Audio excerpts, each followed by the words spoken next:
Saludos a todos detrás de la cámara y bienvenidos otra vez a este rinconcito donde usted y yo hablamos de todo un poco y de cualquier cosa, pero particularmente de noticias de carácter de seguridad mundial. Comencemos. Antes de entrar a otras noticias más recientes, voy a comenzar repitiendo la noticia que escribí en el foro para el beneficio de aquellas personas que no leyeron el comunicado. Como saben, en el resumen de noticias del 16 de enero les mencioné sobre el ataque por parte de Irán en suelo de Pakistán contra un grupo armado militante sunita llamado Jaish al-Adl, donde fallecieron 2 niños y hubieron más de 3 niños heridos.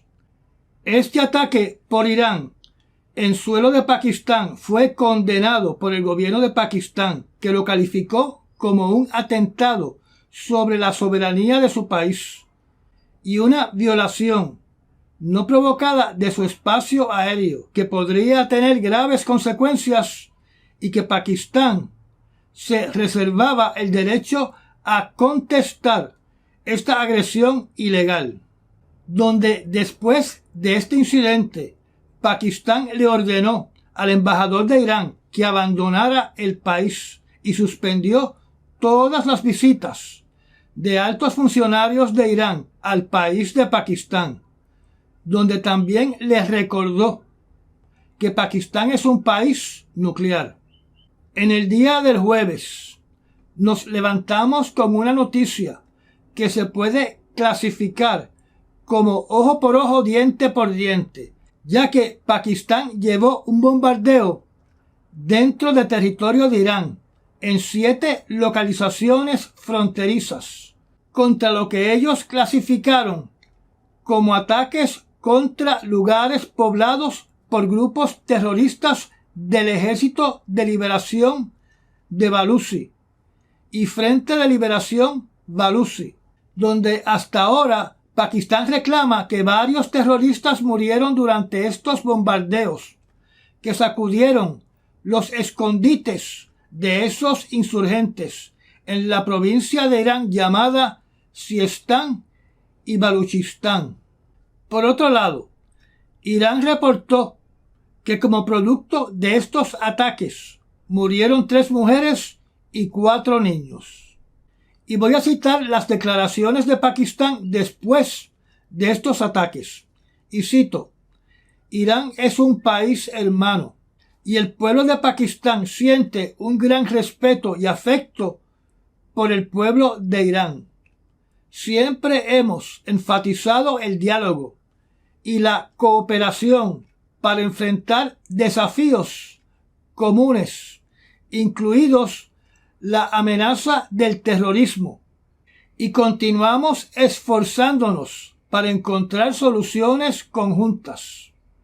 Aparentemente, ninguno de los 2 países simpatiza con los grupos atacados, ya que se componen de personas o grupos tribales que desean la independencia de su región. Debido a lo anterior, posiblemente este nuevo conflicto entre estas 2 naciones no llegue a mayores. Ya veremos cómo responde Irán, ya que hay una preocupación internacional que se expanda esta violencia bélica en esa región, donde el secretario general de las Naciones Unidas inmediatamente hizo un comunicado solicitando a las 2 naciones que no escalen este conflicto bélico, donde Pakistán está solicitando una reunión de emergencia. Una curiosidad de este incidente entre Irán y Pakistán es que un día antes del primer ataque por Irán en suelo de Pakistán, los representantes de estos países se estaban reuniendo como grandes amigos en el Foro Mundial Económico en la ciudad de Davos, en Suiza. Si yo me pongo a pensar como los locos, de forma irracional, como un demente, yo podría decir que a Israel le conviene, o que le ha pasado por la mente la idea a algún funcionario de Israel que una guerra entre Irán y Pakistán les conviene para que Pakistán borre del mapa por lo menos una ciudad de Irán con una de sus bombas nucleares. Pero hablando más racionalmente, estos dos países tienen una muy buena relación comercial con China, así que no me extrañaría que en estos momentos China esté envuelto en esta situación para calmar los ánimos. Lo que pude leer durante el día de hoy es que ya Irán y Pakistán se sentaron en una mesa y negociaron bajar las tensiones entre los dos países. En otras noticias, en la situación referente al conflicto en el Mar Rojo, durante el día de ayer, los Estados Unidos lanzaron nuevos ataques durante el día del jueves, encaminados a destruir misiles antibuques en posesión del grupo armado de los hutíes, mientras que ellos reclamaron haber impactado un buque cisterna de los Estados Unidos llamado el Kem Ranger. Pero por otro lado, los Estados Unidos informaron que los dos misiles lanzados contra el buque cayeron en el mar, sin causar daños, heridos o muertos. Las revistas especializadas en navegación marítima respaldan la versión de los Estados Unidos, y yo leyendo y oyendo noticias que provienen de diferentes medios de la zona de Yemen y de países musulmanes que simpatizan con los hutíes, y escuchando a su portavoz dirigiéndose a los yemeníes, se nota claramente que los hutíes le están presentando al pueblo yemení un panorama ficticio, alegando que todos sus misiles están causando severos daños, con impactos directos a navíos mercantes en el Mar Rojo y en el Golfo de Adén, incluyendo decir que el presidente Biden admitió que los hutíes vencieron a los Estados Unidos y a la coalición en el Mar Rojo. En la imagen que vemos en estos momentos en la pantalla, podemos ver la zona de impacto de un dron que impactó recientemente el barco mercante a granel llamado Genco Picardy. Y en la foto que vamos a ver en estos momentos en la pantalla son el barco mercante cisterna Kem Pluto, que recibió un impacto de un misil del cual se sospecha que dicho misil provino de Irán, impactando este barco cuando salía de lo que se conoce como el Mar Arábigo para entrar al Océano Índico.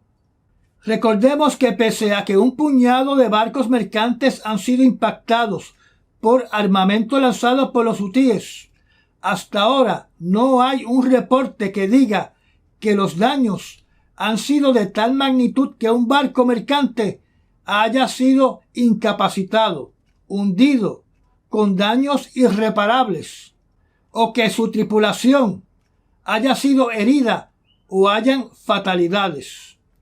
Hasta el presente, los marinos más afectados por esta crisis siguen siendo el barco mercante Rorro llamado Galaxy Leader, que se encuentra secuestrado en el puerto de Hudaida, en Yemen, con toda su tripulación de 25 marineros.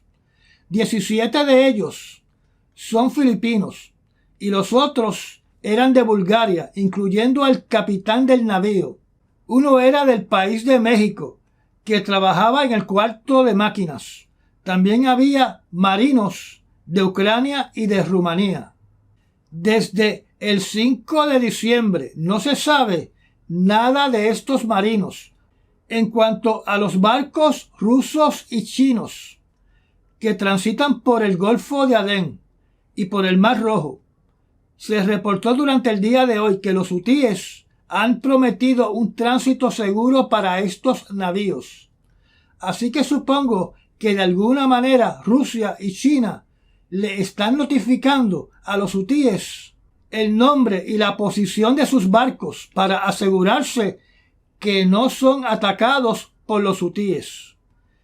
En cuanto al barco petrolero San Nicolás, secuestrado por Irán, la única información que hay es que el dueño del barco, que es un barco griego con un dueño griego, de apellido Molaris, ha dicho durante esta semana que pudo hablar con la tripulación del tanquero y que se están llevando a cabo unas negociaciones para que queden en libertad.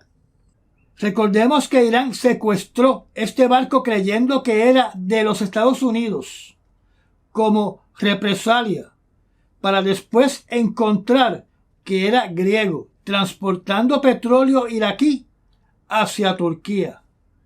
Con respecto a la flota de la Marina de Guerra de los Estados Unidos, que opera en el Mar Rojo y en el Mar Mediterráneo, hay unos cambios en su composición que pueden ser preocupantes o que pueden ser parte de la guerra psicológica para que los militantes de Hezbollah no se pongan creativos enviando sus tropas a invadir a Israel. Ya el portaaviones Reagan no está en el Mediterráneo, pero han enviado al barco llamado el Batán, que es un navío especializado en llevar tropas invasoras a las playas y territorios de un país. O sea, que Estados Unidos tiene la capacidad de en cualquier momento enviar cientos de tropas junto con vehículos blindados a batallar en Israel. Así que su capacidad de combate no es solo bombardear a enemigos de Israel como Hezbollah, sino también enviar tropas para batallar directamente en tierra, donde se alega que esto es una estrategia disuasiva para que Hezbollah no movilice a sus combatientes dentro del suelo de Israel. Pero aparentemente, debido a que un oficial de Hezbollah llamado Muhammad Rad, la guerra es inevitable, se va a expandir en Israel, porque este señor dijo lo siguiente, que el ejército de Israel está frustrado por la resistencia de Hamas y que Israel no está preparado para enfrentarse a lo que Hezbollah tiene preparado para ellos. Mientras Hezbollah hace esta amenaza, alegadamente dentro del gobierno de Israel hay personas que dicen que es el momento para atacar y eliminar a Hezbollah. Y el primer ministro Netanyahu le dijo a los Estados Unidos que Israel no va a aceptar, por lo menos por el momento, un estado llamado Palestina dentro de Israel. Así que el camino para una escalada contra el Líbano y contra Irán parece que es inevitable en estos momentos. Estos políticos del gobierno de Israel dicen que es ahora o nunca. O sea, que llegó el momento de atacar a Hezbollah en el Líbano. Por todo lo que acabo de decir, ya hay ciudadanos de Israel que están muy preocupados por lo que puede pasar si Hezbollah se une a la guerra contra Israel.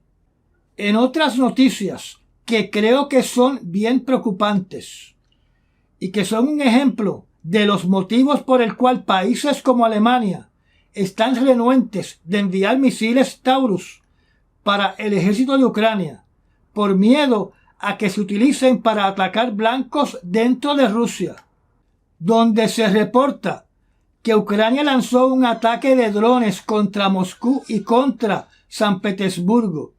Uno de los lugares impactados por estos drones fue un terminal de petróleo causando un enorme incendio. Debido a la naturaleza del blanco impactado y lo que representa este ataque en San Petersburgo, un representante de las agencias de inteligencia de Ucrania dijo lo siguiente, y cito: como de costumbre, no confirmamos ni denegamos, sino que simplemente exponemos los hechos. Ya previamente Han ocurrido explosiones en la región de Leningrado, pero esta vez se trata de un nuevo nivel de calidad, tanto en términos de geografía como de medios de destrucción. Y sí, el enemigo tiene motivos para preocuparse por sus instalaciones militares ubicadas en San Petersburgo y en la zona de Oblast de Leningrado. Fue un depósito de petróleo que se utiliza activamente para eludir las sanciones y en consecuencia para abastecer y financiar a las tropas invasoras y a las fuerzas invasoras del cuerpo de ocupación en Ucrania. Son objetivos adecuados y legítimos para tales incidentes. Cierro la cita. El portavoz de Ucrania llamado Yusov también planteó la semilla de la duda al decir que el ataque pudo haber sido conducido desde territorio ruso, pero que no estaba seguro. Recordemos que San Petersburgo no es una ciudad común y corriente. San Petersburgo una vez fue la capital imperial de Rusia y su nombre era Leningrado durante la época de la Unión Soviética. Además, es la ciudad que vio nacer al presidente Vladimir Putin. Este ataque tuvo lugar durante el día de ayer. Eso significa que Ucrania, utilizando drones, tiene la capacidad de atacar no solo blancos militares en San Petersburgo, sino también las mansiones de muchos oligarcas, amigos de Vladimir Putin, en esa zona y en otras zonas de Rusia. Es mi opinión que si Ucrania exporta la guerra más allá de sus fronteras, atacando las dos ciudades más importantes de Rusia, Putin, la definición que dio una vez sobre el uso de armas nucleares, cuando mencionó que se utilizarían si la soberanía y el territorio de Rusia se ve amenazado. Al expandir esta definición, podría recurrir a utilizar armas atómicas tácticas contra Ucrania como venganza. En otras palabras, si Ucrania continúa atacando ciudades rusas, Putin, como venganza, podría utilizar un arma atómica táctica para borrar del mapa toda o parcialmente una ciudad de Ucrania. Por lo pronto, en cualquier momento, debido a los ataques contra Moscú y contra San Petersburgo, lo más probable es que se desarrolle un ataque con armas más potentes contra ciudades ucranianas. Esa es mi opinión y mi temor. Y como les expliqué, por eso es que el Occidente no le está dando a Ucrania armas de largo alcance. Mientras Ucrania está alertando otra vez de la falta de municiones en el campo de batalla, el señor Macron, presidente de Francia, insistió durante el día de hoy de que hay que evitar que Rusia gane la guerra en Ucrania. Porque, y cito, más allá de las consecuencias para los ucranianos, eso significa el fin de la seguridad europea. No se puede dejar que Rusia piense que puede ganar.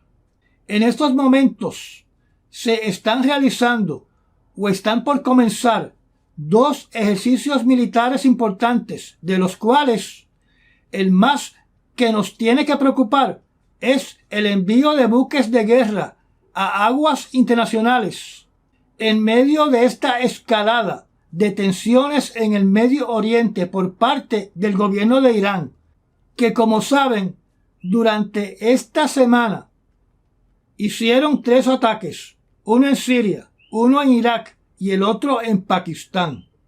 La poca información sobre este ejercicio naval de Irán en coordinación con la Fuerza Aérea de ese país está enfocada en ejercicios bélicos de defensa aérea y en tierra mientras que la Marina de Guerra conduce otros ejercicios de combate en una región no especificada en aguas internacionales.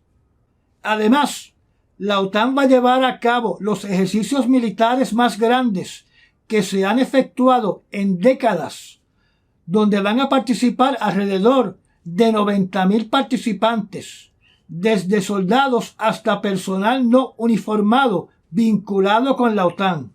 Estos ejercicios tienen como objetivo principal mostrar la capacidad de la OTAN para defender todo su territorio hasta la frontera con Rusia, o sea, desde el Atlántico hasta la frontera con Rusia.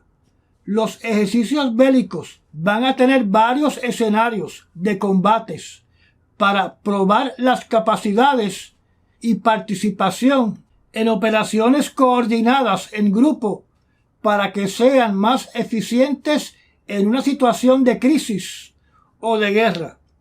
Estos ejercicios son rutinarios, pero esta vez este ejercicio es donde más personas van a participar, mientras que el ejercicio de Irán con su flota naval en aguas internacionales es un ejercicio atípico de ese país. Así que, como pueden ver, a pocos días de que los científicos a cargo del reloj del fin del mundo anuncien oficialmente cuántos segundos faltan para la medianoche, la situación en el Mar Rojo, en el Golfo de Adén, en Israel, en la Franja de Gaza, en Irán, en Irak, en Siria, en Ucrania, en Rusia, en Pakistán, todo va empeorando, de mal a peor. Y estas fueron las noticias escogidas para las últimas 48 horas. Recuerda recomendar este canal y de compartir estos videos. Hágase miembro del canal y apriete la campanita para enterarse de cuando publico un nuevo video. Ayude a que este proyecto siga creciendo. Mil gracias a los que se han convertido en patrocinadores del canal mediante los Super Thanks o haciéndose miembros de nuestra zona privada. Y nos vemos en el próximo análisis noticioso. Hasta mañana.